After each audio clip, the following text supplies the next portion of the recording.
అందరికీ నమస్కారం. అమ్మ మాట అమ్మాయి బాట ఛానల్కి స్వాగతం. కథ చెప్పుకుందామా? పండితుడి శిష్యులు.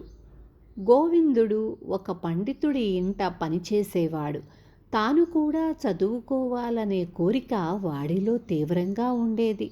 అందుచేత వాడు తరచుగా తన పని మరిచిపోయి పండితుడు శిష్యులకు చెప్పే పాఠాలు ఆలకించేవాడు. ఒకసారి వాడు ఇలాగే పండితుడు శిష్యులకు చెప్పే పాఠం వింటూ చెయ్యవలసిన పనులు మరచిపోయేసరికి అది గమనించి పండితుడి భార్య వాణ్ణి నానా మాటలు అంది. పని మాని ఏమి వింటున్నావురా అని పండితుడు వాణ్ణి అడిగాడు. నాకు కూడా చదువుకోవాలని కోరిక అన్నాడు గోవిందుడు. నీ కోరిక మంచిదే, కానీ నీకు అందుకు తగిన అర్హత ఉన్నదా? ఇప్పుడు నేను ఏం పాఠం చెబుతున్నానో చెప్పు. అలా చెప్పగలిగితే నిన్ను నా శిష్యులలో చేర్చుకుంటాను అన్నాడు పండితుడు వాడితో. ఆయన అలా అనడానికి కారణం ఉంది. ఆ రోజున ఆయన బోధిస్తున్న విషయం చాలా కష్టమైనది.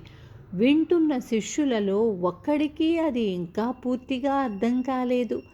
గోవిందుడికి అది కొంచెమైనా అర్థం అవుతుందని ఆయన ఊహించలేదు. కానీ గోవిందుడు దాన్ని అర్థం చేసుకొని తాను విన్నది ఒక్క ముక్క పొర్లుపోకుండా చెప్పాడు.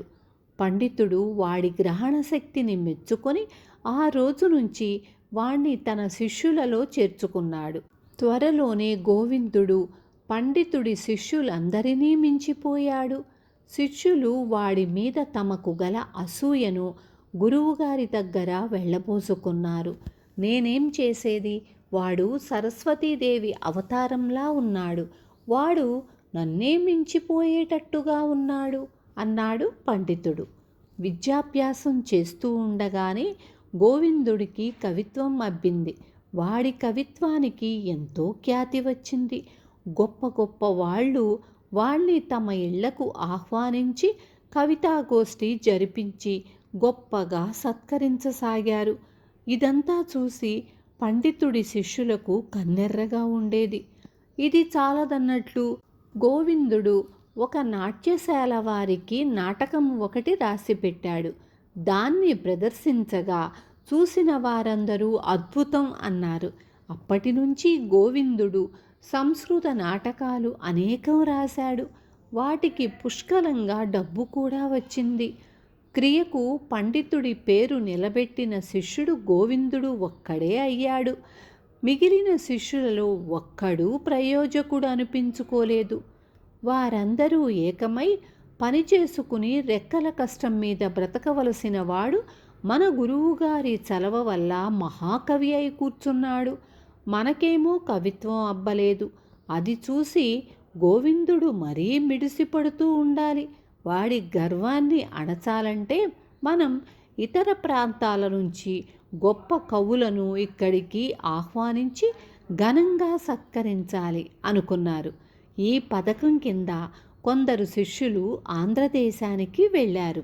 ఆ రోజులలో ఆంధ్రదేశంలో నాటకాలకు బహుళ ప్రచారం ఉండేది.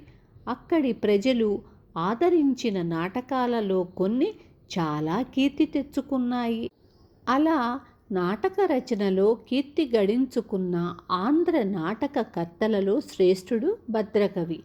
పండితుడి శిష్యులు భద్రకవిని కలుసుకొని, మీ దేశంలో మీ నాటకాలంటే అందరూ ఎంతగానో అభిమానిస్తారని విన్నాము. కొన్నింటిని ప్రదర్శించగా మేము చూశాం. తమరు వాటిని సంస్కృతంలో అనువదించి ఇచ్చినట్లయితే మేము మా దేశంలో ప్రదర్శింపచేస్తాం. మీకు అక్కడ కూడా అఖండ ఖ్యాతి లభిస్తుంది అన్నారు. భద్రకవి వారికి ధన్యవాదాలు చెప్పుకొని, నా నాటకాలన్నింటికీ సంస్కృత మాతృకలున్నాయి. నేను వాటిని ఆంధ్రీకరించాను అంతే అన్నాడు. సంస్కృతంలో వాటిని రచించిన మహాకవి ఎవరు అని పండితుడి శిష్యులు అడిగారు. ఆ మహాకవి ఉండే నగరం ఉజ్జయిని. అతని పేరు గోవిందుడు అన్నాడు భద్రకవి. శిష్యులకు చచ్చేటంత అవమానమయ్యింది. దేశ దేశాల వాళ్ళు గోవిందుడి నాటకాలను తమ భాషలలోకి తర్జుమా చేసుకొని ఆనందిస్తూ ఉంటే తాము ఆ నాటకాలను వదిలిపెట్టి ఇతర ప్రాంతాల తిరుగుతున్నారు.